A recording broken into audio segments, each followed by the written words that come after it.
Hi, guys. Just in case you're wondering what's happening, Andrew is running over, and he's going to announce the deals. And then after Andrew has announced the deals, which started 15 minutes ago, we're going to have to, Richard Farley is going to announce the amazing winners of the beam competition. Well, we're still going to announce it. No, you're here. I'm just filling time. I was just talking to Hannah. All of this is coming together right now. I'm here to announce the winners of the Dales competition. So you all prepared your portfolios and you sent them in at the beginning of the semester. And they were reviewed by design faculty, and quite a few design faculty. They all scored them from 1 to 10 as they reviewed those, and they added comments. And we've compiled all the scores and some of the comments, and we've made a web page for that. With the kind of winners' portfolios, there'll be 7 sort of samples of each spread on that right now. So Hannah was just telling me it is now up, and on that you will see the following. So we had a pretty big purse, and it was divided into about 5 different sections, because when we looked at the scores, there seemed to be sort of 5 groupings. So I will read them from the top, or should I read them from the bottom? Is the bottom better to go? It's the side, okay. Well, I'll read them from the kind of 4th tier. In the 4th tier, we have Joseph Dupree.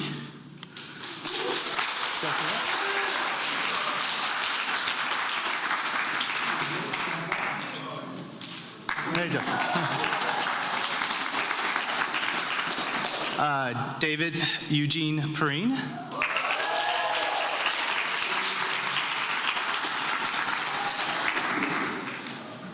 Jamaica Reese Julie. There she is. She's back there. She's shy. I see you. There's Jamaica. And then the last one in that tier is June Yan.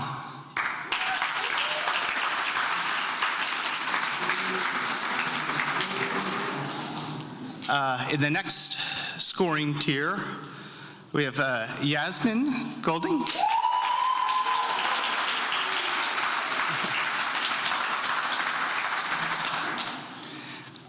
Yiran Jiao.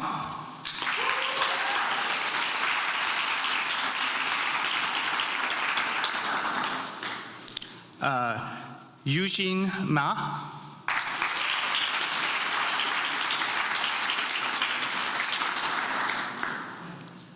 Sarah Johnson.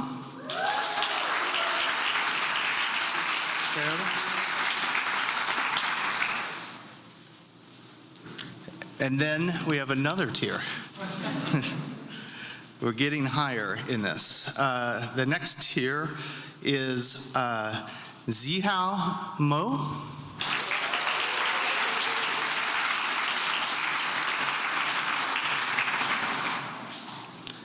Is it Jorge Cuso?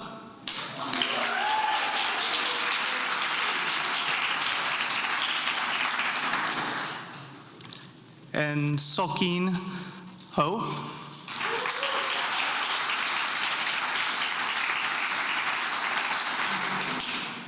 Okay, the second highest tier is Monty Lincoln Reed.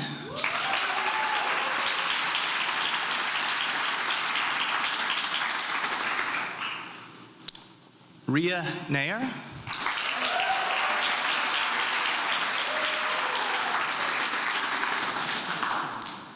Harsana Siva.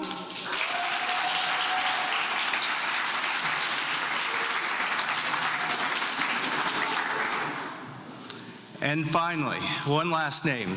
The top score was for Kyle Reese-Troyer.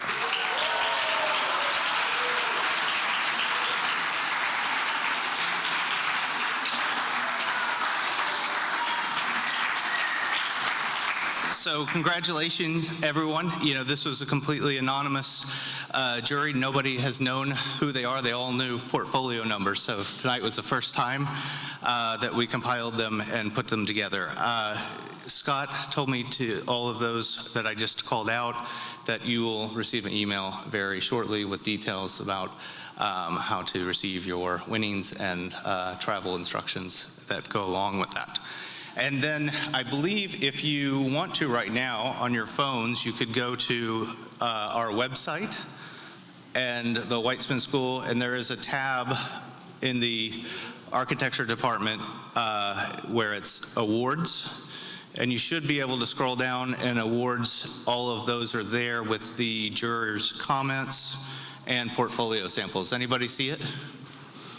Apparently it just went live, so it should be up. And all of them just have one image, and the developer is uploading samples pages for all of them tomorrow. So you can send that along to your friends and family. All right, great.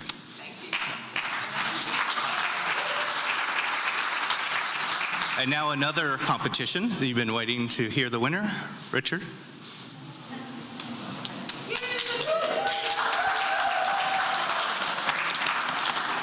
I am seeing some people in 600 for the first time in person tonight. God, we spent a whole year together virtually. It's great to see you.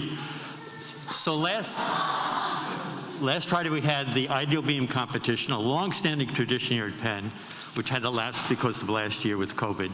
But because of that, Masoud and I reinvented the competition to make it much more challenging and informative and still remain fun. So from that, we had a winning beam that carried 640 times its weight. So it was to win the competition, it was a ratio. So it got to 640. There was a hope that we could stretch you up to 1,200, which we know is possible, but 640 is not bad shooting. So the folks that have got it, Mookie Lei, and then Phoebe Hu, Penguin Zhang, Wei Wang, Leo Hung, and then my favorite, Laurel Lee, who spent the whole last summer with me. So they are the ones that will get a check. It's coming in the mail, we promise you, for your efforts. And after this, when we're doing after we do the show, up in the gallery, we're going to have a special exhibition of the Ideal Beam. And that's based upon those high slow-mo motion we did out last Friday with the help of the guys from over in the physics department. So enjoy it, get a nice drink, and go up there and watch these things with Pavarotti in the background, you know, singing his heart out. Okay? Hello, everybody. So congratulations again to all the prize winners. And welcome to our first PechaKucha event at Penn in a very long time. So I'm super excited to see all of you. And I just wanted to quickly say a few words and then kick the whole thing off. We used to have a PechaKucha at Penn many, many years ago. And we would do it like periodically. And it was a lot of fun. Because this format obviously is supposed to be fun. It's not in the spirit of a serious lecture, is more about showing ideas quickly based on images and be hopefully engaging. And the hope is that this is sort of the inaugural PechaKucha this year, and then hopefully every year we'll have one of these. And another aspect for this is that all of you who come to Penn, particularly in 500, so you get to see some of the faculty that are not teaching in 500. You will, meet them later. But I think it's important that you see all of us, at least in some kind of capacity, prior to, having to suffer through our courses. So that's another aspect of why we wanted to do this. And then finally, and maybe most importantly, it's sort of a celebration of hopefully getting back a little bit to normal after 2 very difficult years. It's really amazing to look around and finally see people actually sitting and faces and all of that. And so we wanted to also take the opportunity to do something lighthearted, something fun, something celebratory. And hopefully there will not be any kind of COVID fallback, and we will get more and more back to normal. I'm Ferda Kolatan, by the way, those of you who don't know me. I teach here, yeah. And I teach in 700, and I also teach a seminar. Today I'm basically hosting this event, and I will also be the first presenter. So I'll kick it off and probably embarrass myself quite a bit, so the ones who come after me don't have to feel that bad when it's their turn to embarrass themselves. So for those of you who do not know what PechaKucha is, it's basically a format where you show slides for only 20 seconds, and there's no going back, going forward, stop, none of that. You just have to kind of keep talking, or you shut up. Either way, you have 20 seconds per slides. We have actually 15 slides. Usually it's 20 and 20, but we have a really long lineup of amazing people, and therefore we had to shorten the slides a little bit. So what you'll be seeing are 15 slides in 20 seconds from an absolutely wonderful lineup, which is, and this will be the order of presentation. I will go first, and then afterwards we have Brian DeLuna, who unfortunately had to head back home. So we have to go through his presentation without him being here. Yeah, it's not ideal. No, it's not ideal, but we'll do it quickly, and Hannah, you'll manage that. After that, we'll have Andrew Saunders, followed by Winka Dubbeldam, followed by Richard Farley, Masoud Akbarzadeh, Laia Mogas-Soldevila, Rob Stuart-Smith, Rashida Ing, Nate Hume, Gisela Baurmann, Kevin Cannon, Annette Fierro, Danielle Willems, and Ezio Blasetti. You'll do a duo, right? We'll expect a dance as well. And we'll end it with Danielle Markiewicz. There's a lot of pressure on you, my friend. Okay, can we get this a little darker? I know. Oh, by the way, this is, live streamed for those of you in the front row. So, I just wanted to add that to the pressure. Can we get this a little darker? Is that possible? Okay. So this is how it's going to be for the presenters when we're done. So you see your name, and then you'll come up when you see your name, and you'll say to Hannah, "I'm ready." Don't take too much time. Should be quick. And she'll start your presentation. You'll have your 20 seconds. You have, at that point, no influence anymore on the speed of things. And, then it will end, the next name comes up, and we will just take turns. Also for the students, just want to quickly add, I have no idea what these people will present.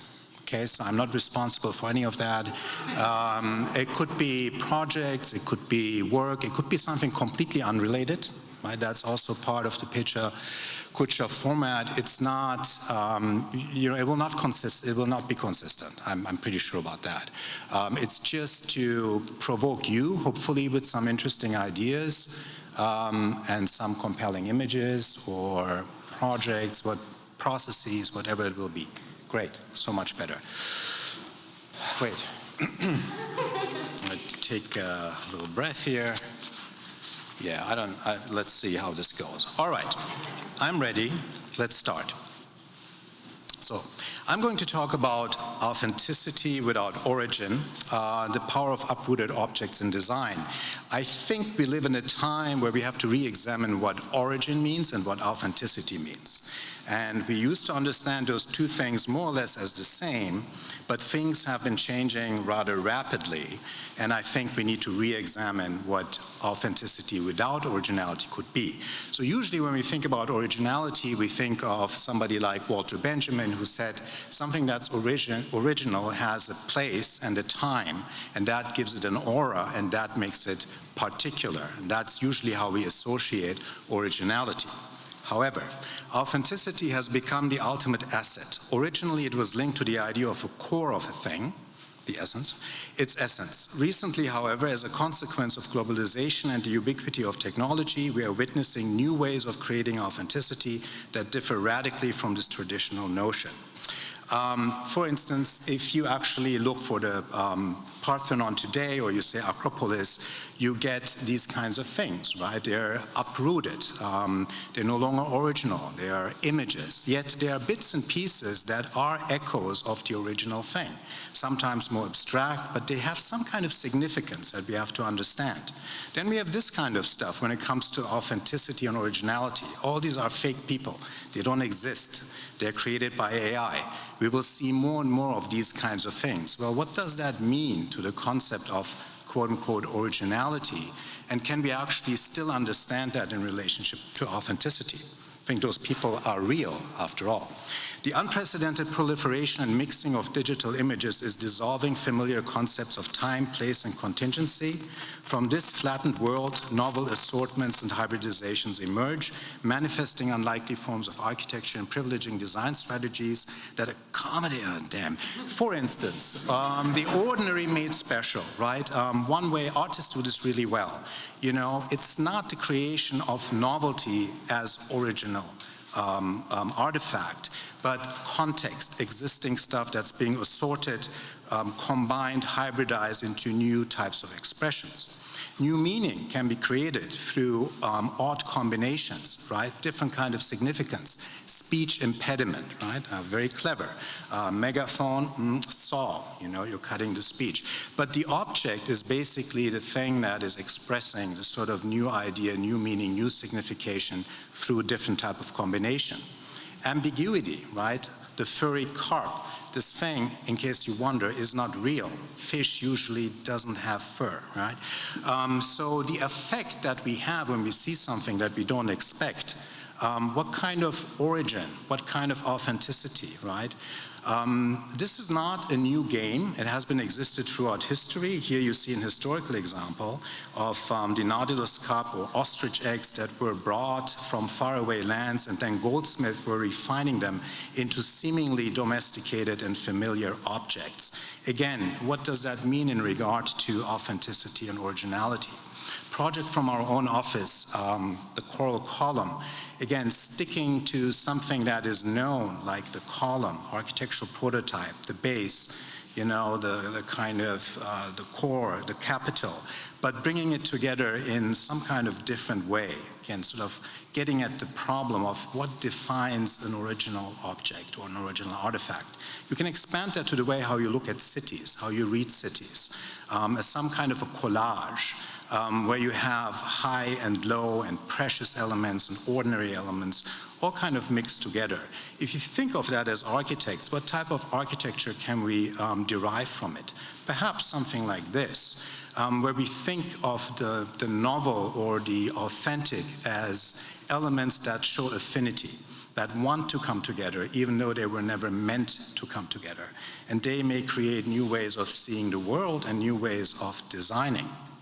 Could be expanded toward agency. Every material has agency, right?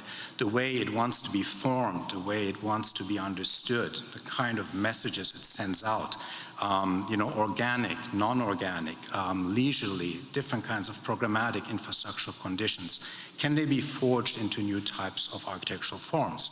My final image. Histories, right? How we treat context in a city. How do we treat history without being preservationist, right? Can we actually work from within? And what type of new architectural authenticity can actually come, grow, and develop from that? Thank you very much.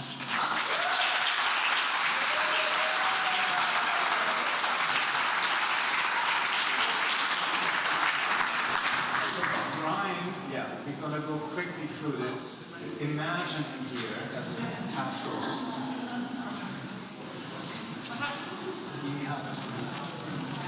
As he goes to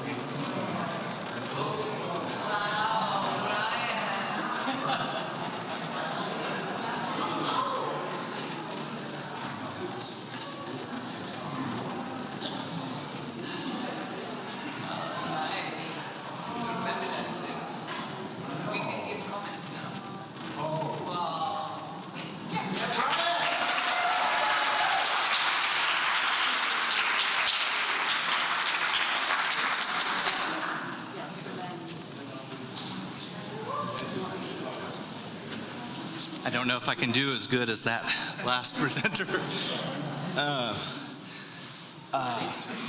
Not really ready, but sure. So I want to talk about the idea of painterly in the age of brute force computing. It's a little bit of what I've been working for in the robotics studio and my own kind of research, and in another context, some of the AAD studio. I've been really interested lately about this kind of idea of seeing, and I was putting this slide up of Wolflin, who compared the Renaissance to linear and the Baroque to the painterly. The painterly for him wasn't just about painting, but when painting became three-dimensional. All the tricks that you make a flat plane three-dimensional. So the Baroque did it much better with chiaroscuro and all of these kind of different effects. If we look at where computation is today with AI, a lot of the focus has been on modeling neural networks from biological models, this cat, how the neural electrons work, into artificial neural networks. And those have been used to start to teach computers how to see. So this is an example of a artificial neural network in the way that it breaks down facial recognition. It's much like Wolflin starting to show us how to see, and it works in shade and shadow, it doesn't work in line. These are some examples about how then these kind of networks can take features, this is the Caravaggio painting, and redistribute those features that it's starting to recognize. So you can see Caravaggio then becomes these new hybrids of different eyes, nose, arms, and all of these things. So it works in an interesting way. Now we've tried to say, what can we do with robots, and how can we work with geometry in relationship to this? So we have been looking at the sculptors of Namguo and Pevsner, who were Russian constructivists who only worked with lines. These are the two brothers here. Some of them were with strings, some of them were actually solids. And we also have been working with a large wire cutter, which is a line that rotates through space as well.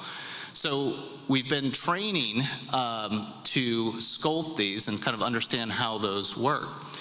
And these are some of the original models, and we've been cutting them out of foam, which is a little bit antithetical to the constructivist idea, but nonetheless, then we get these shadows. So the neural networks can start to read these geometries in shadows. So these are some of the examples of how those were cut with the wire cutter. So there's some diagrams of how the wire cutter works, and it goes through, it's heated up, and it carves foam, and it does this by producing developable surfaces, and if you change the profile, you can adjust the articulation as well.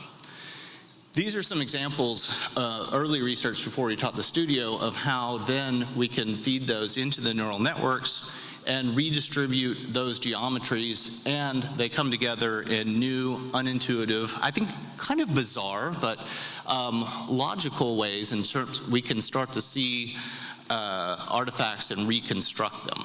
This was kind of our first kind of vehicle, was to do just a ceiling design. You'll notice the chamfers. This was a proposal for the upper gallery lobby ceiling. That's why it has the edges. So this was, what if we made a foam ceiling out of it? And I'm glad to see, I think I saw Scott, or no, maybe Scott's not here tonight. Scott Erdy came to us, and he had a project that they're working on for a library and community center, and they needed a wall. So instead of a ceiling, we kind of transitioned this to a wall, and this was our proposal. So we're really excited because it went from researching in the summer to teaching in the fall to actually now working to put this into the world. Now currently we're working on it. So these are some of the interesting ways in which those developable surfaces get reinterpreted by the neural networks. And then again, here is that wire cutter that then can cut the new neural network inspired paths that are different. So in a certain way, the neural networks are reinterpreting those sculptures, and I love the way that it breaks down into different kind of shapes, figures. It's a totally different part to whole, and I think that's new for architecture. It's not the same way we've been putting together pieces before. So these are some of the panels. We're about 90% finished cutting them, and we're going to install that in the summer. There's a foot up there for scale. This is a pretty large wall, probably larger than this wall. I mean, imagine this wall going all the way up second stories.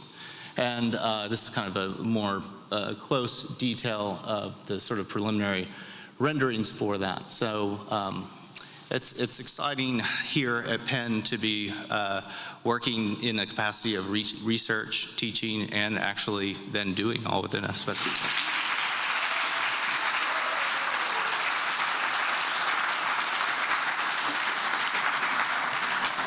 20 seconds is so much shorter than you think. How long can I hang on this slide? Oh my goodness, I didn't think I could be nervous anymore with you guys. Okay, yes. What is natural and what is synthetic in the era of the Anthropocene? The distinction between what is natural and what is human-made, which has informed conservation for centuries, has become blurred. In 2008, the Stratigraphy Commission of the Geological Society of London considered a proposal to make the Anthropocene a formal unit of geological epoch division. And they considered the start date 1780, which was the invention of the steam engine. It stands for the current geological age and is viewed as a period during which human activity has been the dominant influence on climate and the environment. Some economists and climate scientists have calculated that climate change could cost the United States the equivalent of nearly 4% of the gross domestic product per year by 2100, so not yet. 4% is likely a conservative estimate. It leaves out consequential costs like damages from drought and climate mitigation. Mutants and monsters. The Anthropocene has unexpected side effects and symbiotic relationships. New natures come into existence and express themselves as mutants and monsters and new hybrids. Phasation, also known as cresting, is a relatively rare condition of the abnormal growth in vascular plants, in which the growing tip, which is normally concentrated around a single core, produces approximately cylindrical tissues, instead becoming elongated perpendicular to the direction of growth, thus producing flattened, ribbon-like, crested, or elaborately contorted tissue. The earthquake in 2011 in Fukushima was the region where reactors at the Fukushima power plant melted down after the earthquake in 2011. Hopeful monsters, in reference to a concept from evolutionary biology, came up as a new term. A geneticist named Richard Goldsmith called these radical mutants the hopeful monsters. I'm losing 5 seconds here. Succulents. The Echeveria species are part of a terrestrial ecosystem, are fascinating plants because of their storage capability. Based on the structure of their tissue, succulents provide morphological and phylogenetic diversity. Mutation breeding for the succulents has gained popularity and has been used as a tool to produce new cultivars with unique traits. They can improve air quality and absorb toxic chemicals from common household products. Succulents plants photosynthesize via I can't read anything here, it's dark. Crystallization metabolism, which allows a higher uptake of CO2, making them a great indoor air purifying plant. New hybrids. The Atlas of Amelioration by Alexander Jackson and Rachel Kulish had a metaphor for nuclear remediation, think back of the Fukushima plant. The almanac contains a workflow system of mushroom spore growth. Mushroom mycelium are great insulators of toxic and radioactive waste, being able to store and dissipate radioactive material 10,000 times faster than air. To encourage growth, the project employs a spore nursery, a menagerie of machines, and an incinerator for nuclear sequestration. Remediation cannot occur instantaneously and will likely occur over decades. One of these hybrids is a mushroom brick. Coming back to the mushrooms, where mycelium, the fibrous root of mushroom, is combined with straw and some other agricultural waste and allowed to grow up for up to 2 weeks. Other new hybrids form symbiotic alignments between organisms and matter, where matter takes on an organic quality and therefore has agency on its environment. It is then in an oven and treated. This is actually because mycelium keeps growing. It is treated with chemicals to kill the fungus.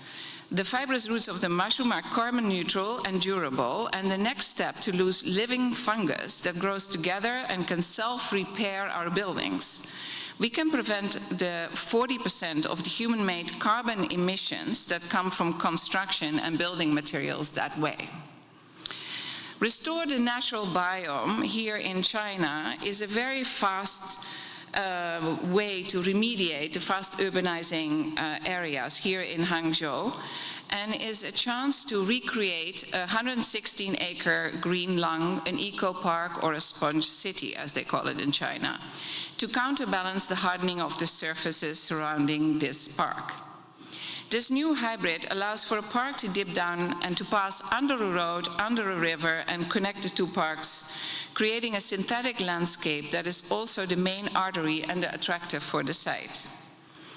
The Zero Earth strategy takes the excavated earth and deposits it on the adjacent parking garaging, creating up to 20 to 30 meter hills. Yeah. This is allowing the river to also pass over the park, which is now, of course, an aqueduct, and recreate the natural flow of the river into a suspended body of water as the aqueduct becomes elevated. So you see that over there. Next. This Museum of Natural History is another hybrid and has returned to its local rock formation and dips down to merge and hybridize with the surrounding gardens, meeting new mutants. The mutant species are shown and recreated a promise for a new mutant future that is at once challenging us and allowing us to wander into new territories. Thank you.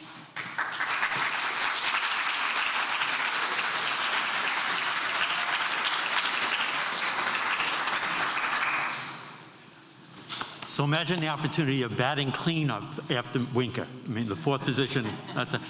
So where's my friend? Right. So this year we had strength in numbers and structures with 90 students, 3 teaching assistants, 2 teachers. We were the size of a Roman legion. So we took a clue from Julius Caesar, Omnes Galli est divisa in partes tres, that we would divide our project, our capstone project for the year, into 3 parts. So breaking the class up into pieces, with Masoud and I guiding, and Winka with a watchful eye on us, we decided that we would go, that doesn't count against my 20 seconds. We decided that we would take the project and do 3 separate approaches that we could interact with each other and therefore get the class experience to be more dynamic. So starting off on our vanguard, these are our scouts that are out there. We have about 15% of the class that are working with their studio projects and using the rhythm of structure to integrate into the project to understand configuration, scale, application of material. The first one you saw was one that was going to do a hierarchy of load transfer, which would be beams going to columns will bend to form the shapes. And the second one will be a structure that will be a complete shell, and working with Masoud, we've been meeting with the team, meeting with the individual to make sure that we integrate the best of his latest software into developing the design. The second group and the second set of projects were to go out and do reconnaissance. So we launched people out into the world to look at actual buildings that are being built.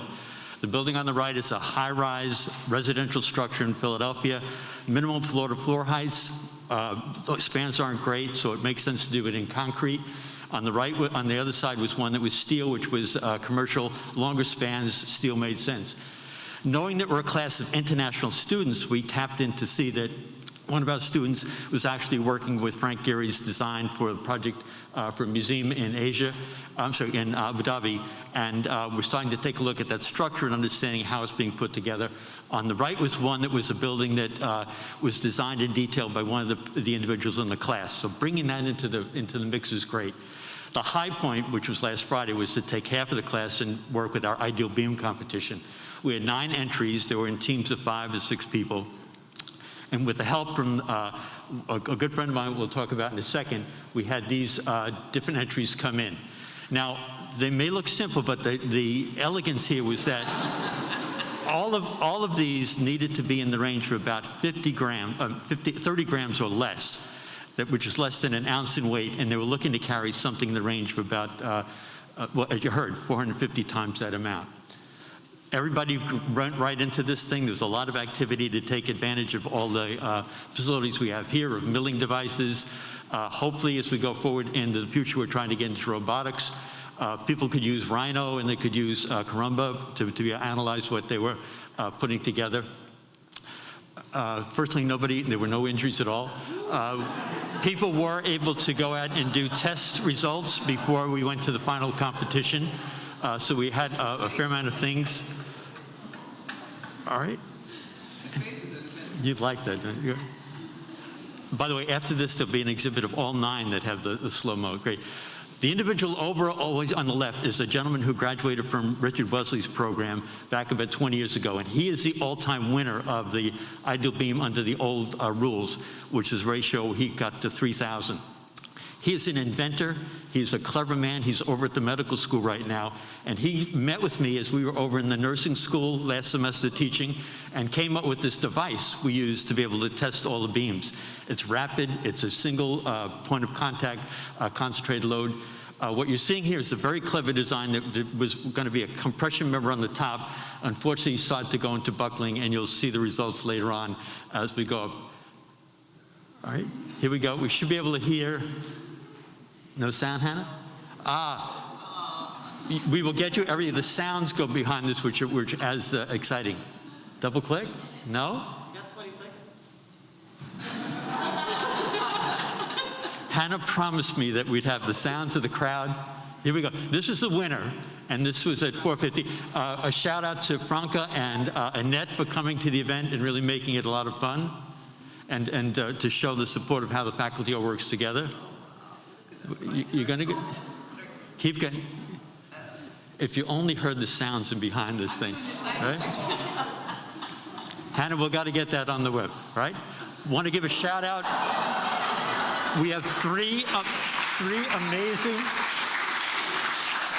between Lee Chen, clever, and Nana, who is our spiritual leader in all regards and a wonderful person, and Michael Ting, who has put this together as well as a show that you'll see up at the top of the stairs. All right.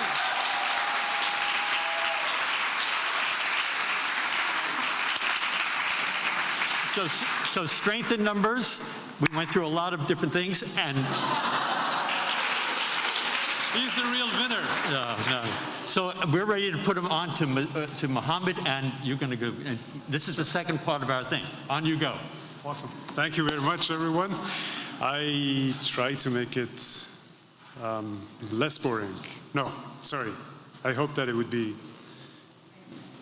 wouldn't bore you guys. That's the point. Great, let's just start. What I've chosen to show you is just a sneak peek to the research that we're currently doing at PSL, and mainly 3 main research that my 3 excellent PhD students right now are conducting. So I'm going through some of the results that they've recently got. Good, so I have actually more time to talk about. Great, so if you guys know about our research, we know how to distribute the material in an efficient way to create the spatial structures, but these spatial structures are really difficult to make because each member actually meets at the location of multiple faces. So fabrication is actually really a big challenge for us, right? So in the lab, one of our researchers came up with a method that can actually add to the resolution of these structures without changing the boundary condition or the forces, So you can play with the geometry in each step, add more members, distribute more forces, and use the same material. I was not expecting that. I'm not going to be in control of the slides. So, and then you change that topology, that you see that you go from these spatial configurations, slowly you go towards a configuration that at the end it would become a...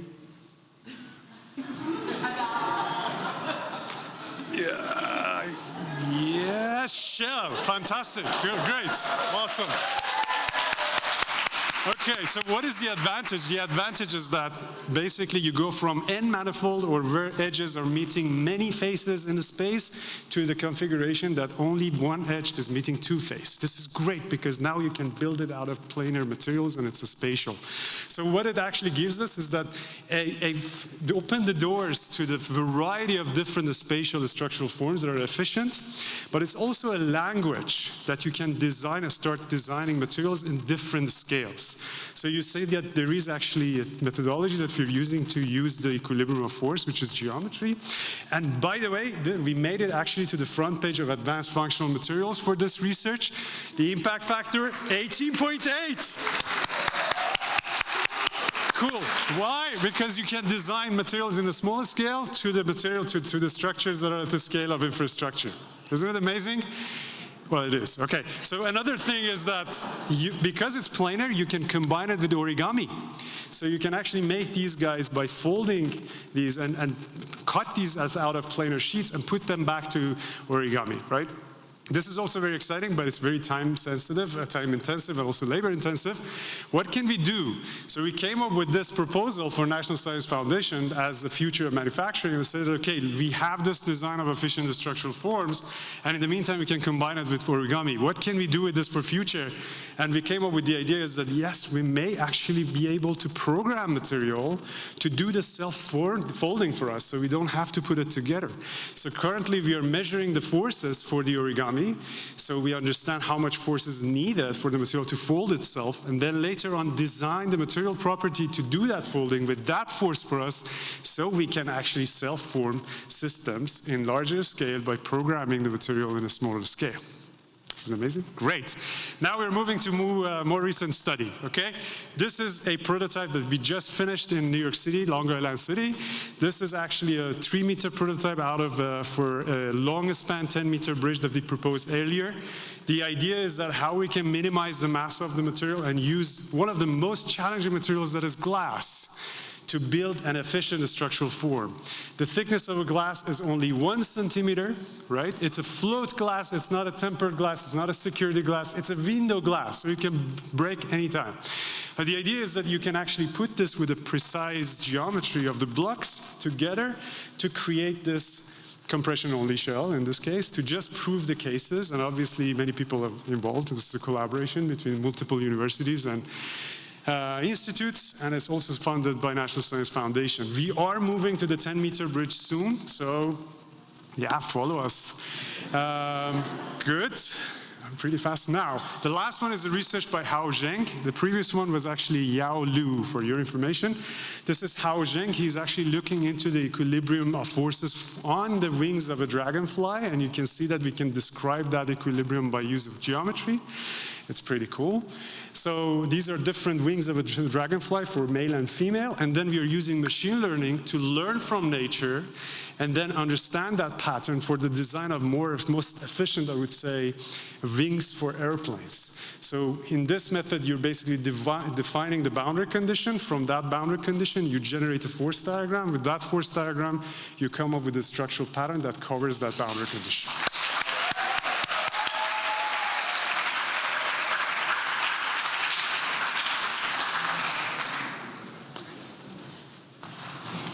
Okay, hi everyone. Ooh, stuff happened. Hi all, I think I messed up. I thought it was 10 seconds and I gave you 16 slides. So there might be strange silences. I moved to Philly in August. The lab started a couple of months ago with 2 researchers, and I'm very excited to show you what we're doing.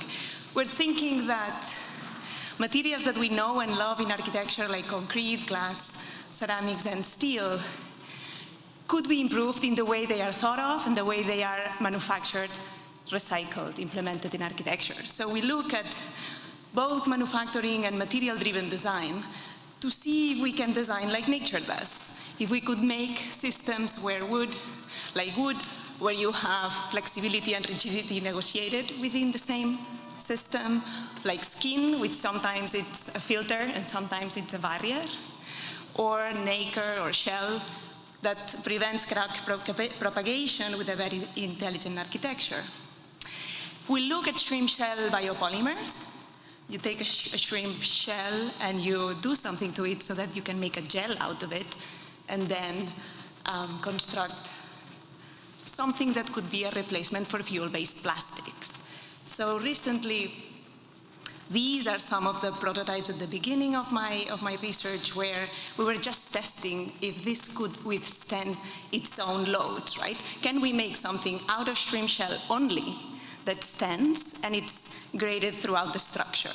So we built, of course, our own tools to make this happen, like these extruders that work at room temperature with mostly 90% of water in these reservoirs, and the rest is just a suspended spaghetti of a long biopolymer, which you find in shrimp shells, right? So this gel, we structured in very clever hierarchies, and these hierarchies, as they dry and evaporate 90% of their mass, turned into these structures, which for me, as an architect, with the same material system, I can see structure and skin in the same structure, right? So we got super excited about this and actually thought that making things only out of shrimp shell was not the way to go, because this is very structured but also brittle, and then looked at silk. Silk is your natural composite of excellence, right? You can think of this as your carbon fiber epoxy structures that we know and love. But this one is secreted from the mouth of a silkworm, and it's on the fly made into a cocoon. Also can be turned into a gel. So if you take that gel, add intelligent molecules to it like chemical sensors or air pollutant absorbers, you can make an ink that then you can put in those tools, but also in traditional tools like screen printing. So we started printing scarves that sense your sweat and change color according to your health and can tell you about your stress levels, your hydration, your diet. And again, this is a question I always get. It's your own palette. Nobody will know, right?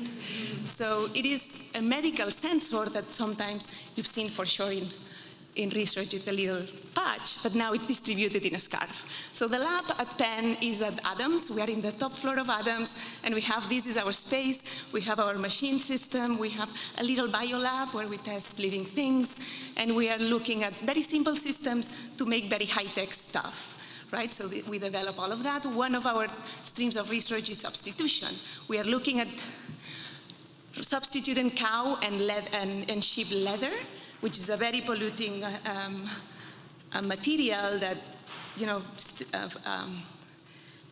damages the rivers and the land around it in the tanneries. So we are making it out of protein and biopolymers. Liam is looking at very, very simple materials like sand, starch, fiber, and citric acid to make very clever material assemblies using Masoud's intelligent structural form finding for minimal material maximum performance, right? So he's working on that, and then Vlasta, who's there, is my PhD scholar, and she's looking at all these catalog of biomaterials that we have. Can we make them living? Can we make them interactive in our environment? Can they help our health, absorb toxins, mostly airborne? She's looking at airborne toxins, and she's replacing them with aromas that help us be healthier. So again, all of this to look back at the master builders, how they dominated material in another way, like concrete, stone, wood, or tensile shells, and see if we can, from the material, make a biomaterials revolution, change the way industry works and economy works with some of these guys: cellulose, silk, chitin, and algae. Thank you.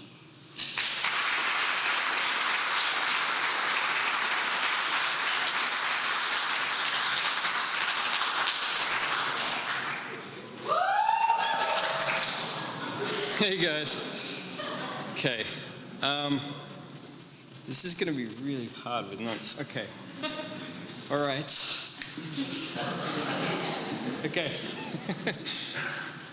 Okay, so across built and unbuilt work, I've been thinking about what ties a lot of different projects and criteria and design thinking to get together. And there's only really one thing that I kind of think bridges all these projects, and it's that the design intent has to be embedded within the architectural artifact. So I've been thinking about how I could create a complex architecture, one that's based on a complexity, not based on Venturi's principles of contradiction, but one more based on polyvalence, multifarousness, and emergence. So it's more of a complexity coming from science. Gee, this moves fast. Okay, what you have here is a generative formative process for a column-like geometry that is coming from a multi-agent system on the left, which is unaware of how to generate a column. And just to the right of it is an evolutionary solver that's evolving the behavior of those agent systems to different structural and geometric criteria. So this is column design for additive manufacturing, where it's based on behavior-based principles. So gesture or behavior is what is creating a column-like design, but it's doing it with structural performance and geometrical performance built in. And you can extrapolate those principles to this pavilion design. This is the same process. But where we start to see more of an aesthetic of anisotropy, so anisotropic structural and material and aesthetic ornamental formation.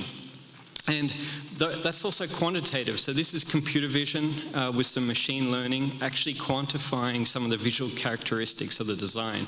And we're starting to understand how we can program aesthetic conditions, not just kind of geometric or structural ones, into generative processes.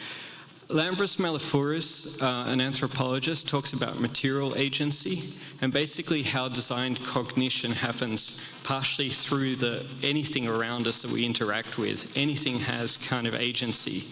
And I see that we can design vicariously through materials, but also through robot systems. What you didn't see on the last slide was that Da Vinci, the robot surgeons, involve people no longer doing surgery standing over the person. They're actually suddenly dislocated. So this idea of material agency kind of doesn't necessarily mean direct involvement. So here, design's informed by robot tool, robot hot wire cutting. This is a house Masoud and I are working on together with CEMEX and current students and researchers that will be built on campus. It's a prefabricated, precast concrete designed for disassembly, relocation, reuse, super thin shell concretes using a fraction of concrete.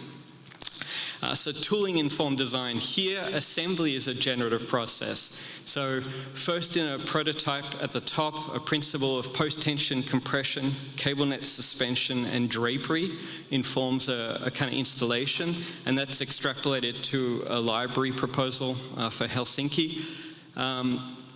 Man, this moves fast.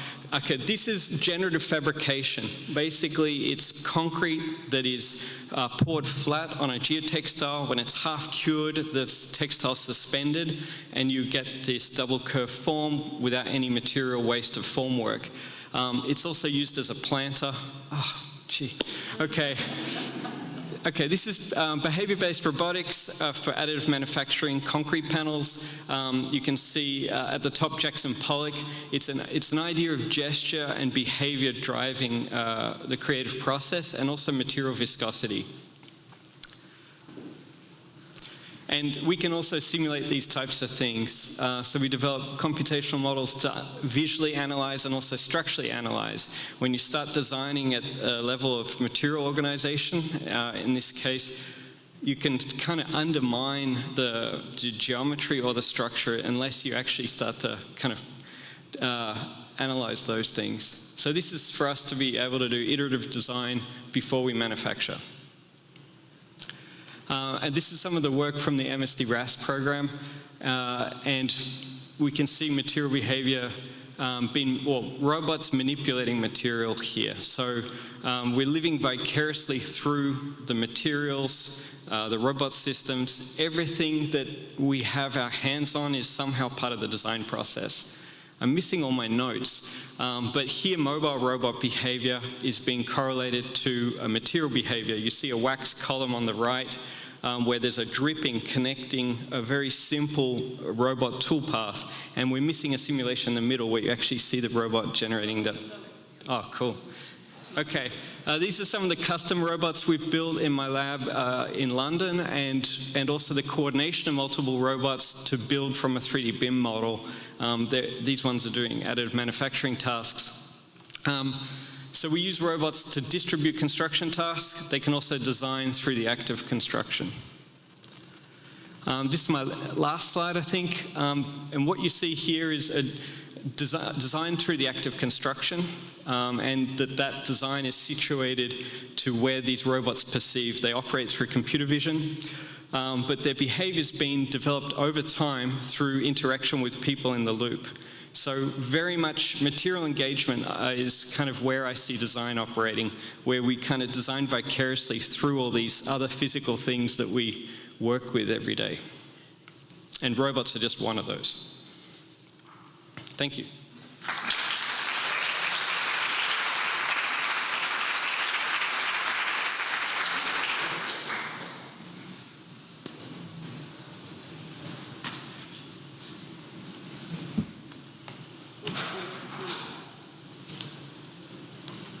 Before I start, I have to say I'm new, so be nice. Okay.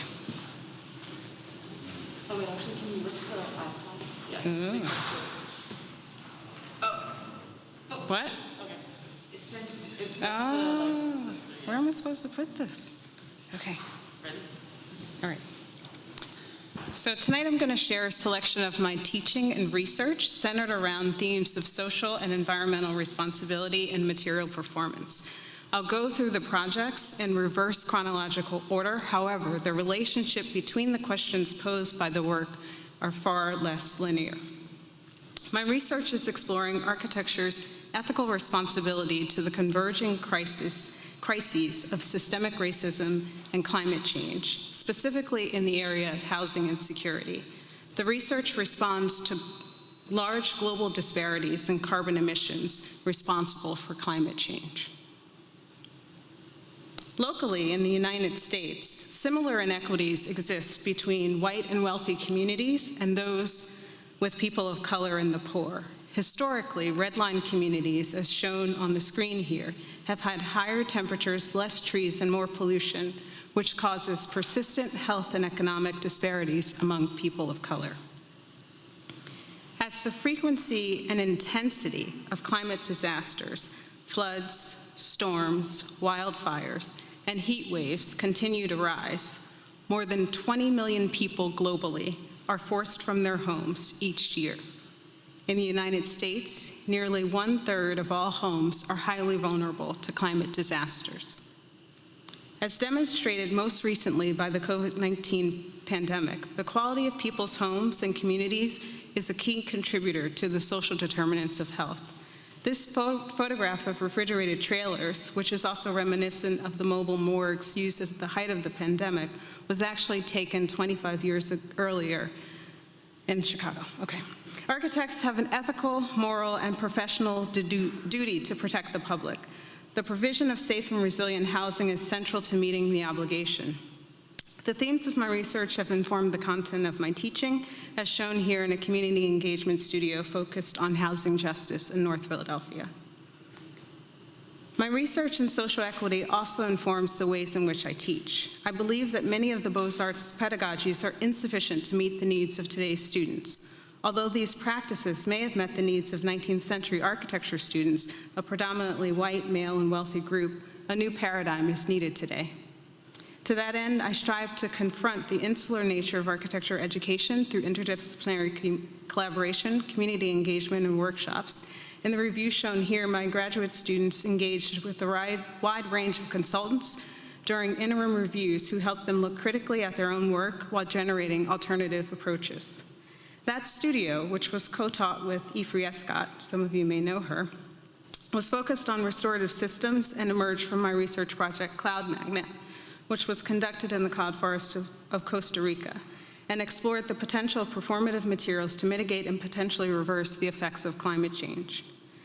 The project included the design, simulation, and field testing of cloud-forming kites situated within an ecosystem that is increasingly threatened by rising temperatures that reduce the cloud coverage and moisture that sustains the biodiversity of flora and fauna in Monteverde. In 2013, I co-edited the book Performative Materials in Architecture and Design that situated my research into new materials within a broader discourse surrounding the notion of performance within architecture. It included essays, interviews, and projects in the areas of material science, natural science, digital fabrication, information technology, and interactive media. My earlier work with materials was focused on material innovation and bespoke assemblies that allow for the passive exchange of energy with the environment. This project, Firefly, used a variable pattern of phosphorescent minerals printed on ultra-lightweight translucent fabric that provided shade by day and a soft glow at night. The proof of concept prototype shown here used phase change material to produce visually and thermally responsive daylighting panels to optimize thermal energy storage and light transmittance.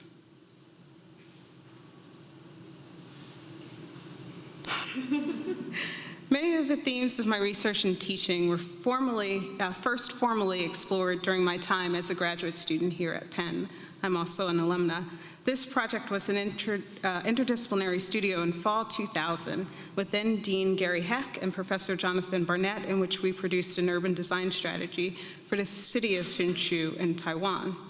And the last project that I will share was completed in my 702 research studio with Stephen Kieran and James Timberlake. I designed a prototype of an affordable house in North Philadelphia using mortarless block units constructed of foamed metal. The work explored the themes of material performance and social and environmental responsibility that I've continued to pursue for the last 20 years of my career. So in closing, I encourage you to fearlessly pursue your passions and to make the most of your time here. Although time passes every day, it also comes full circle. Thank you.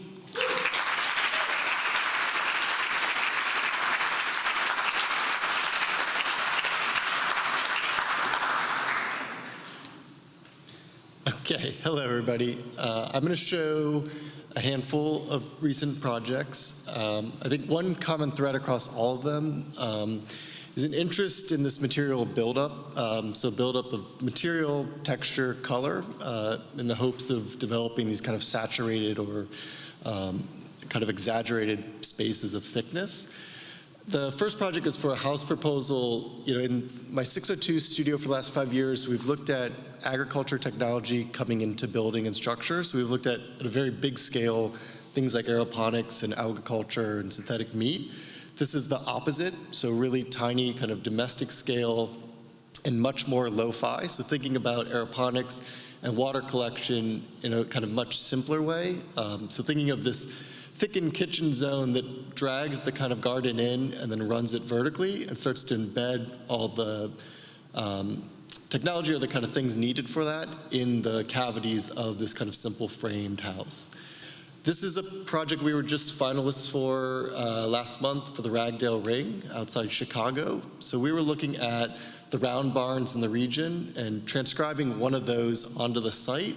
And really looking at this area north of Chicago has the largest salvage yards of materials from farms. So shingles, beams, flooring, all of that from these kind of demolished barns. So we were looking at taking that kit of parts and kind of making this phantom round barn and then using a kind of larger graphic language to kind of contrast with all these kind of rough reclaimed materials. This is a more recent competition for a school in Senegal. So again, looking at kind of local reference here, the corrugated metal, so usually the kind of very thin sheets over the frame system, here kind of thickening that up so that the metal almost becomes these kind of slumped balloons.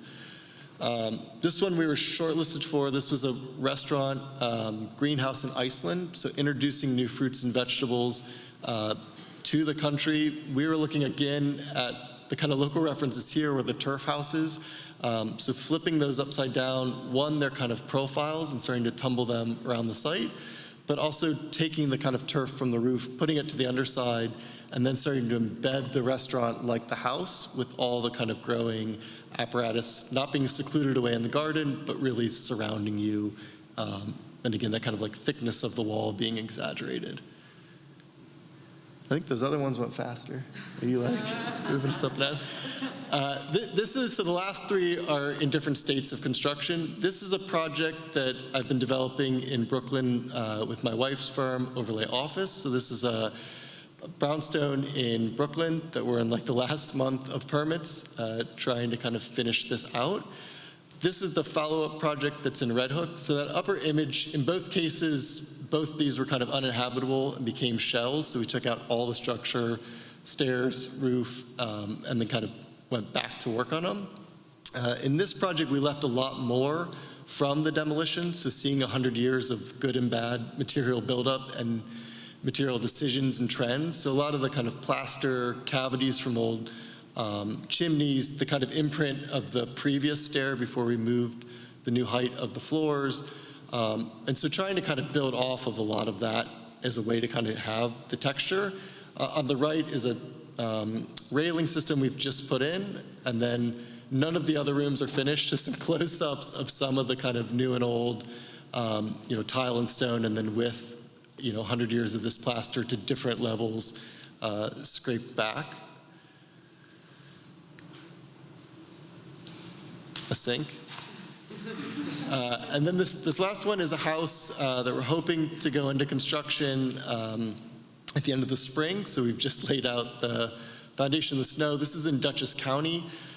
Looking at, again, these kind of lo-fi materials, using concrete block here, kind of just exposing all the structure and the kind of construction of it, and then trying to build up figuration really through the vegetation. So a series of metal trellises and a few of these kind of landscape walls that take what's otherwise really just a concrete cube and start to bring some of that figuration from the other projects into it. And so a lot of that is through this kind of landscaping that runs up on the building and then into the interior. So there's a series of kind of inner gardens, and then some of this is petrified moss, so some is actually living, some is not, and starting to kind of create a series of these screens through that and then views back out into the forest. And I think this is the last one.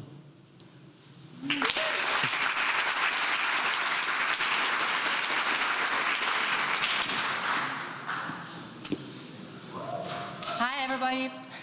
I think I'm ready. Crochet and knitting are ancient technologies, and fibercraft in general is associated with domesticity and gender stereotypes. We want to take them out of the domestic context and into large-scale and engineering applications, which may change our thinking about infrastructures in a post-Anthropocene environment. Crochet projects may empower people and communities, and the craft has been deployed to improve mental health. Studying its emergent character also re-evaluates hierarchical ideas of structure and space-making. The topology of crocheted fabric is complex and different from the binary warp and woof of woven fabrics. In crochet, the string describes an undulating path along each row, the loops of one row being pulled through the loops of the previous one. Crochet activates a single continuous line to generate an elastic surface by moving around and through an empty core. Basically, it consists of pulling loops of string through other loops. But whether the line is pulled from the front to the back of the material or the other way around has immediate implications for the behavior of the generated fabric. Unlike other functional materials, crocheted fabric encodes physical characteristics within the material during the fabrication process. So the material has emergent properties and local manipulations. Increased tension, knot configuration, smoothness, and pliability of the wire or string, etc., have implications for the global structure. The knot topology of crochet construction makes the material extremely resilient despite its pliable nature. By exponentially increasing the number of units in a given structure, they start to displace one another and extrapolate the fabric from 2D into 3D space. We transpose the handcraft into the computational domain to project the textile into large-scale architectural and engineering applications. We can generate three-dimensional volumes through exponential unit growth or by separating and subsequently braiding, crossing, and back-referencing the material. Computational stitch construction registers variations of input parameters such as number of stitches and rows, stitch configuration, line diameter, and fuzziness of the material, varying tensile forces, openings, and so on, to test spatial and material effects. Through the increase and decrease of stitches in the base configuration, not only two-dimensional surface materials, but three-dimensional and multidirectional structures can be generated.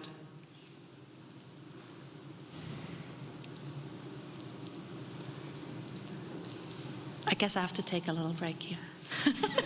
It's reading too fast. So here we have one of these multi-directional crocheted constructions. And in years past, as some of you here know, we have already tested medium-scale stitch constructions in the pavilion projects in Weitzman's first-year studios. And students came up with a wide range of mesmerizing an array of construction materials, from vinyl-coated steel wire, air duct tubing, pool noodles, cast concrete stitches, bridal wheel fabric, to iridescent nylon rope and deco mesh tubing. The pavilions created wall pockets, caves, outcrops, ponds, and cavities in unknown environments and strange landscapes.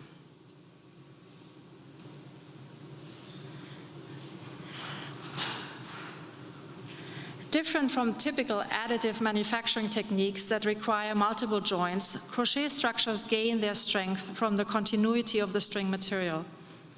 And with only a single loop active at any given time, the possibility to employ robotics to manufacture large-scale crochet fabrics is coming very close.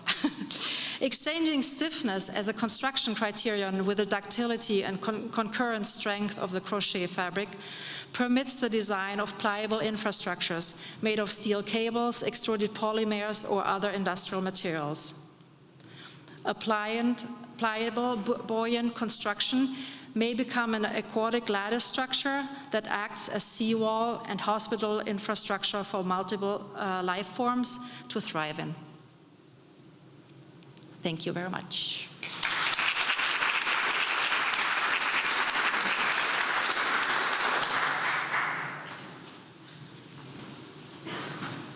Don't touch, okay.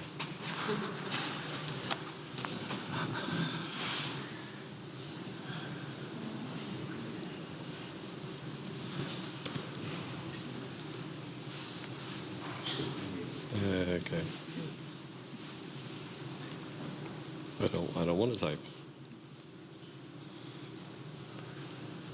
All right, I'll wing it.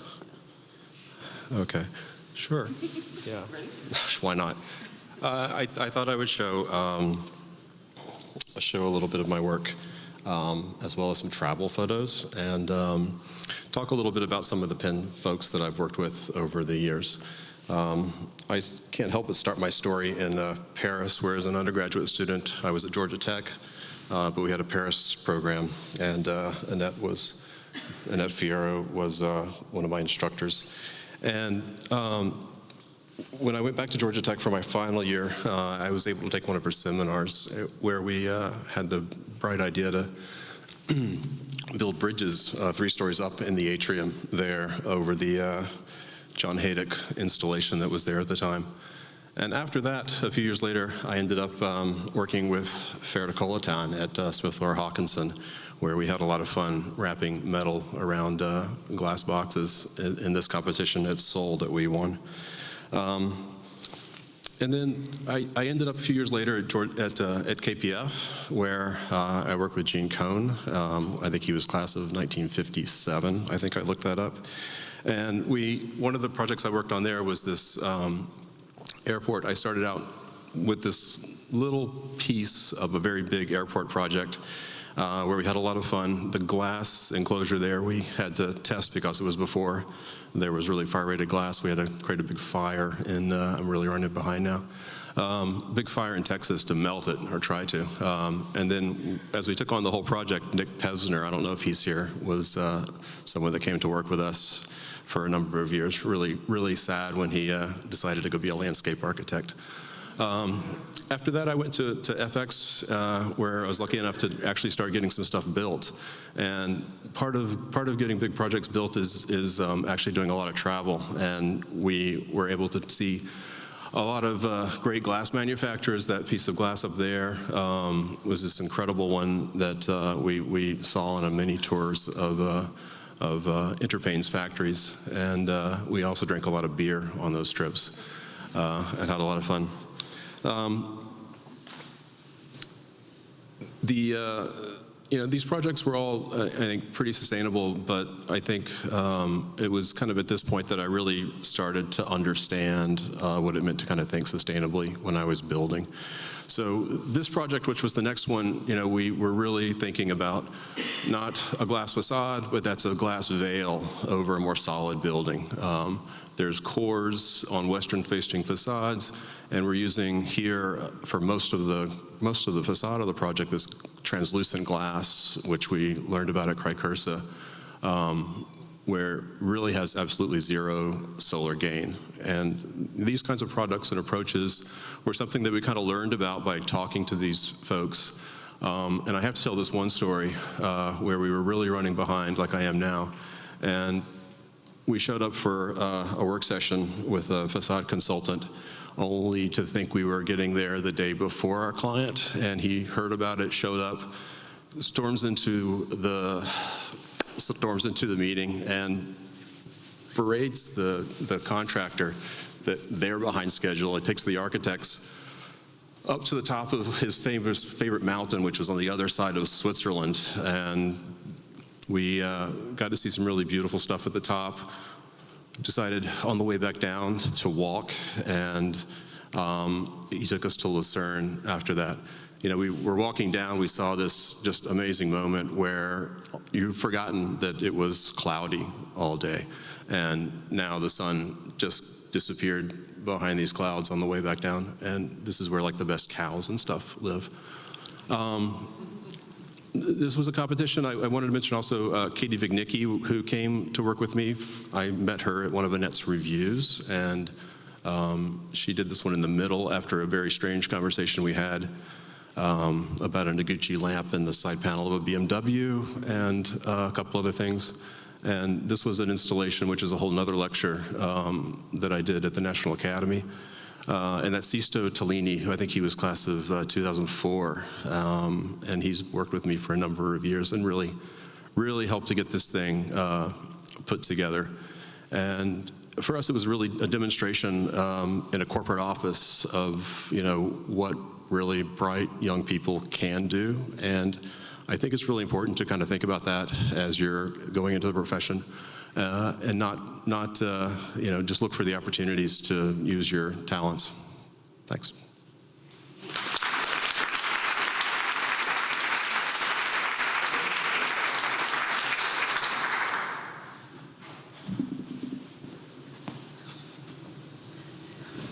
Okay.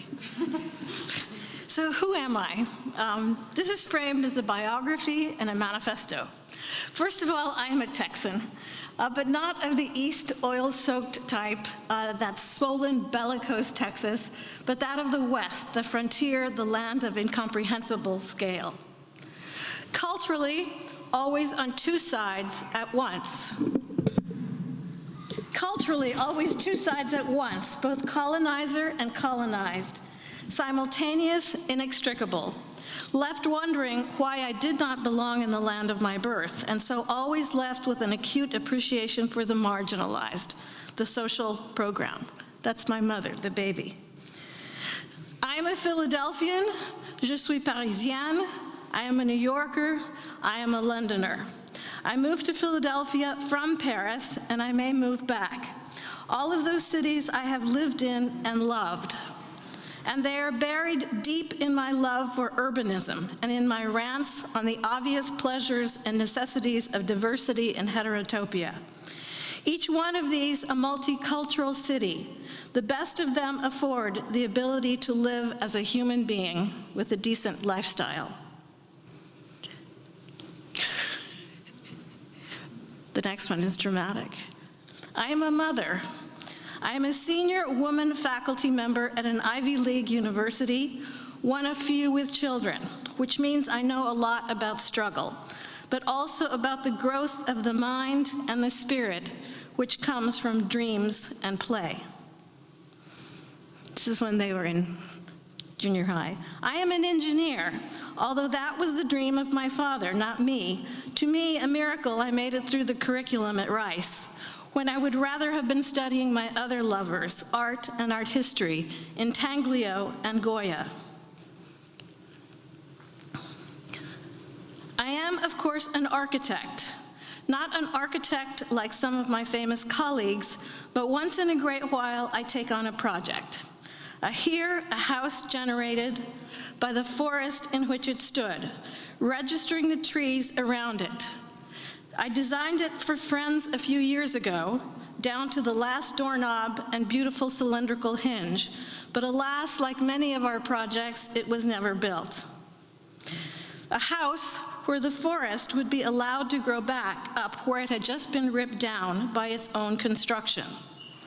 A house just barely 13 feet wide at some points, and thus pressed upon by the spirit of the brush, always encroaching upon it.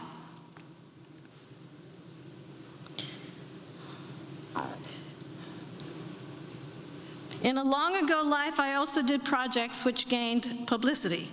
Some of you who went to Laurie Hawkinson's lecture know that already. What you don't know is how generous these two are in giving credit. This is a publication from Lotus International. This is a project I cut my teeth on in New York, an art gallery in Soho, which is long gone. In life now, I am a writer. I am a writer about contemporary buildings and technologies and the philosophy of the city. In Mitterrand's Paris, technology meets politics, meets material symbolism, meets contemporary culture, all on the surface of glass. My second book, out in March next year, is long the subject of a Penn seminar, where I became fascinated by the serious humor that had been invested in works which might be called grotesque or even carnivalesque. I am also a photographer, and both of my books largely feature my own photographs. My first book won a design prize. And there is a third book, half written, that I will finish next year when I am on sabbatical, that looks at simulations of nature, finding sense in what is dismissed too casually as greenwashing, finding that sense both in technology and in art. Now, to those of you who I've had in studio or seminar, the ideas in my books should sound vaguely familiar. I write what I teach, though not exactly. I teach what I write, though not exactly. In that, a critical practice, where words cannot articulate the depth of thought, where images cannot articulate the depth of thoughts of words, but neither can words grasp the essence of images and things. Therefore, my commitment to thesis. The joy of teaching. I am a teacher. In 2003, when I was given tenure here, I thought myself the luckiest of the lucky. Not only would I never have a 9-to-5 job again, but I would always be surrounded by the brightest of the bright, and I would never get old that way. Thank you.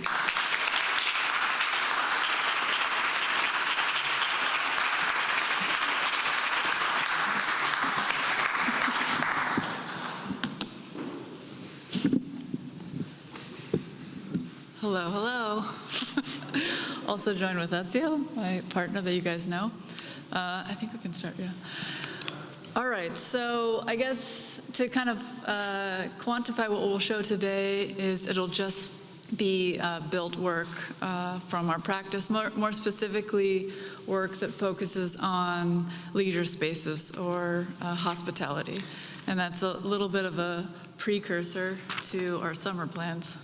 For the summer, yes. I'm going to start with a quick quote from Michel Scher and say, "We are all Platonists." With Plato, the discussion is full and complete. It makes the recognition of the abstract form and the problem of the success of the dialogue coexist. When I draw a square and a diagonal in the sand, I do not in any way want to speak of this wavering, irregular, or inexact graph. I evoke by it the ideal form of the diagonal and of the square. I eliminate the empirical, I dematerialize reasoning. By doing this, I make a science possible, both for rigor and for truth, and also the universal for the universal in and of itself. So we're looking at a hotel in Athens, in Monastiraki area that has an amazing view to the Acropolis. And you see these, I would say, themes of coded pattern throughout the facade. We now go to Mykonos, and this is a project, it's about 40 rooms. And the challenge for this project was to stitch together many different pre-existing buildings that had no cohesion or design. And one of the beautiful things about this project is we got to kind of reimagine, I would say, the pool space and the leisure space that's around that through, again, this notion of coded pattern. I can add to this that precisely through specific discrete moments or discrete moments within the otherwise multiple different properties and with specifically discrete elements, architectural elements in various scales, like the whole point was to try to unify under a unique branding and specifically language this particular hotel that we're both of the last two hotels, the whole point was exactly that we can design from the napkin all the way to like the structure, the reimagining of the whole circulation into otherwise discrete properties in this particular case. So I think the fun part about this project was we also got to reimagine some of the classic tropes of Mykonos hotels, and that had a lot of space, again, to explore these details within design.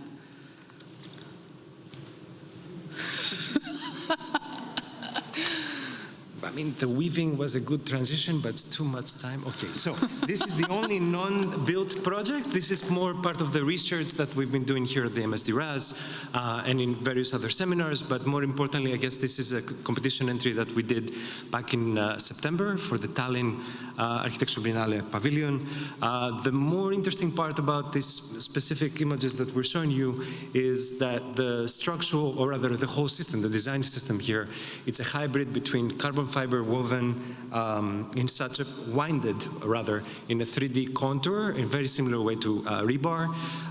The wood never really touches itself, right? Like the whole idea of the tectonic is that the weight is passed through from wood to fiber back to wood, and more importantly, that let's say the plants that would occupy this structure would ultimately gel all of this pavilion together. We got two comments from the jury when we lost this competition. One was really interesting volume, kind of, let's say, approach to design in contrast to surface. And for some reason, they didn't like the plants. All right, so this is our project now. Funny story, we designed this 15 years ago, and it somehow has come back and is under construction currently. This project, I think, was the first time we were 2 years out of school, and we were faced with another kind of how do you rethink the Greek kind of villa project, because there's very strict rules on this particular island, Kythnos. And we begin with this notion of the kind of generative diagram, but beyond that, this idea that you could code kind of a machine learning algorithm to fit three-dimensional parts together. So this, I think the brilliance of this is it happens in the plan, but this is what you will find us here during the summer, finishing the rest of construction. And my last slide is a shout out to all my fashion and architecture class students. They've done an amazing amount of work, and our fashion show is tomorrow at the Philadelphia Museum of Art. It's sold out, but yeah. Thank you.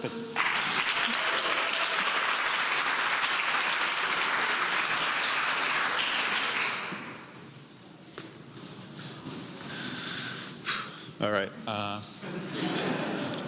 Okay, let's do it. So this, I'm just going to talk. This is a standing seam story time. This is we're gonna do a little story time about standing seam metal. Hope everybody's ready. But really, I'm just going to talk about one project that we're looking at right now in the office, and in particular, it's one area of one project that is kind of causing some problems. This is the site for the project. A lot of you may recognize this because we actually presented this to Penn in a lecture last spring for a house that we're building, that we've bought the piece of land. For reasons that I won't go into, we've done a massive redesign for the project, but we found a certain element of that we were kind of very excited about, which you can see on the right. So these are some early studies. We're really mashing together volumes, but what we really liked is just this moment in the image on the right where the vertical element of the house is sort of pushed into the gabled volume and sort of accentuated by those curves that you see at the bottom. We since have kind of rationalized the plan for this, so instead of the sort of scattering of volumes, we have 3 simple volumes, all unified by one vertical element that pushes in kind of from either side, and as you can see in the next image will be a sort of skylight taller element. So this is it. This is a house, little cutie right here. We wanted to use a consistent material all the way around, so both on the roof and on the wall. And we, from the beginning, have kind of been looking at standing seam metal. We've seen this sort of thing done. It seems relatively simple, right? You have a material, you bring it from the roof, you bring it to the wall, right? End of story, no problem, right? Not quite the case, as you'll see, and the problem area is the one area that we definitely want to keep, which is the curved element in the center of the project, which you can see here. But it is causing us some trouble. Obviously, we started with a wall section, 602. You got to work on those wall sections. You got to figure out what's in the wall, what you can do, what you can't do. So we started with that, just the basic buildup, and then the material above it. But for those of you who don't know, and I didn't know how to do this detail, and still I don't quite know. We're still working on it. But one way to do the detail, is sort of waterfall detail, is you have one panel on the roof and one panel on the wall, but you have to figure out how to connect the roof panel to the wall panel. So by folding that roof panel down and using a kind of cleat element that's attached to the roof, that wall panel, or so that roof panel is secure. So this is our detail. I mean, we help from ATAS, the metal product that we're using. The blow-up diagram on the right is just exactly what I just explained, right? So the roof panel comes down, hooks over, there's a cleat that is attached to the roof, and then there's a wall panel that sneaks kind of up underneath it. The obvious problem with this is metal does not want to bend on a curve, right? That would cause major issues, because if you bend metal on the curve, you can't fold it underneath, you're going to have to crimp it, you're going to have to cut it, you're going to have to use the PechaKucha, right? It's like PechaKucha, but it's PechaKucha. You guys know it from Rhino, right? So we're having problems with that. We've called in the heavy hitters. We called in the big guns. My 602 studio will also know Vish, which we're working with. So we asked them to look at it. We have very little money on this project because we're financing it ourselves, but he's a nice guy. He's going to look at it for a little bit. So this is happening right now. We had a meeting with him a week ago. I was a little bit surprised the first meeting he came back. It was not that good news. He was like, this is hard to do. A lot of fabricators really won't do this. He talked to 3 fabricators that said they won't do it in standing seam metal.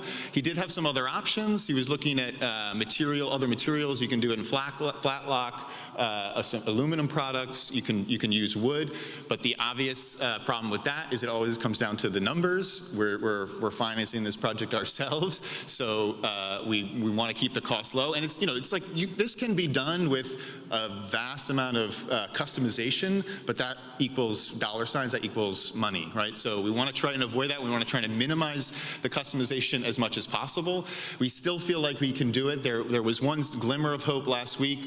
Vish reached out to a contractor or a fabricator that said they think they could do it. They have an idea about that, so we're working towards it. But so we're still holding on hope that this is what we're looking at. This is what we're trying to achieve. It seems simple, right? But even just a simple curve like that can really throw everything into disarray. So you gotta draw those wall sections. You gotta know how materials work. So that's the end there.